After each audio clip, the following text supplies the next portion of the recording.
சில நேரங்கள் நம் வாழ்க்கையை முழுவதுமாக மாற்றும் சக்தி கொண்டது. நம் முன்னோர்கள் அதை ரகசியமாக வைத்திருக்கிறார்கள். நீங்க இந்த வீடியோவை பார்க்கறதால அந்த ரகசியம் என்னன்னு இன்னைக்கு உங்களுக்கு தெரியும். நம்ம வாழ்க்கையில பிரச்சனைகள், அதுவும் பணப்பிரச்சனை, மனப்பிரச்சனை எதுவா இருந்தாலும் அது தானா வருவதில்லை.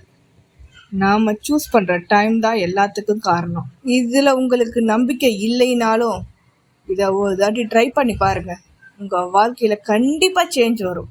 உங்க ஒரு நாள், அதாவது 24 மணி நேரத்தை நல்லபடியா கொண்டு போக உங்களால, அது உங்களுக்காக ஒரு அரை மணி நேரம் செலவு பண்ண மாட்டீங்க? ட்ரை பண்ணுங்க.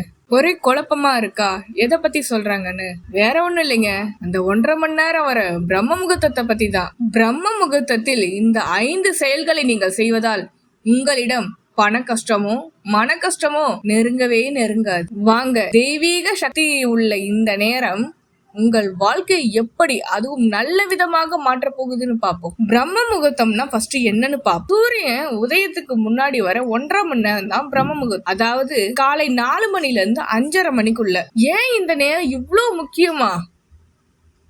ஏன்னா இதுதான் உங்க வாழ்க்கைய ஒரு நாள் முழுசா நல்ல விதமா கொண்டு போக, அதாவது உங்க மூளை, மனசு, உங்க உடம்பு எல்லாம் தெளிவா, ஆரோக்கியமா, சுறுசுறுப்பா வேலை செய்யறதுக்கு. உங்க மனசு தெளிவாகும், உடம்பு ஆரோக்கியம் அதிகமாகும், பணம் நெருக்கடி இல்லாம வேலை, வியாபாரம் இதுல இருக்க தடைகளெல்லாம் நீங்கி உங்களுக்கு தெய்வ அருள் கிடைக்கணும்னா நீங்க பிரம்ம முகூர்த்தத்துல எந்திரிச்சு பாருங்க. ஒன்றும் இல்லைங்க, பெருசா எதுவும் செய்ய வேண்டாம். எந்திரிச்சு குளிச்சுட்டு துளசி செடி இருந்துச்சுன்னா அதுக்கு கொஞ்சம் தண்ணியை ஊத்திட்டு ஒரு தீபத்தை ஏத்துங்க. கஷ்டம் கரையும், தெய்வீக சக்தி உயரும். மந்திர ஜபம் நம்ம மூளையோட அதிர்வை உயர்த்தும். அதனால அதிர்ஷ்டம் தானா ஈர்க்கப்படும். பிரம்ம முகூர்த்தத்தில் செய்யப்படும் இந்த ஒரு செயல் உங்களுக்கு வாழ்வில் புண்ணியத்தையும் பெரும் அதிர்ஷ்டத்தையும் கொண்டு வரும். இதனால் உங்கள் தடைகள் நீங்கும், உங்களிடம் பணப்புழக்கம் அதிகமாகும், மன நிம்மதி அதிகமாகும். என்ன அந்த செயலு? வேற ஒண்ணும் இல்லைங்க, அனிமல்ஸ் அண்ட் பேர்ட்ஸுக்கு உணவு கொடுங்க. அது போதும்.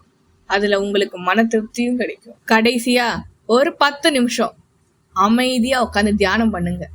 அதனால உங்க மன அழுத்தம் குறையும், உங்க எண்ணங்கள்ல ஒரு தெளிவு உண்டாகும், உங்க மனசும் உடம்பும் அமைதியா இருக்கும். எந்த விஷயத்தையும் எளிதா சாதிச்சல்லாங்க, நம்பிக்கை அதிகமாகும். இத தொடர்ந்து 48 நாட்கள் செய்யுங்க. உங்க வாழ்க்கை வெற்றியை நோக்கி போறத நீங்களே பாப்பீங்க. இந்த பிரம்ம முகூர்த்தம் உங்க வாழ்க்கைய மீண்டும் ஒரு புதிய புத்தகமா எழுதும். இது கடவுளின் நேரம், பிரம்மனின் சக்தி நிறைந்த பொற்காலம். நீங்க இந்த 5 செயல்களையும் செஞ்சீங்கன்னா அதிர்ஷ்டமே உங்களுக்காக கதவு திறந்து காத்து இருக்கும். செஞ்சு பாருங்க, நல்லதே நடக்கும். நன்றி.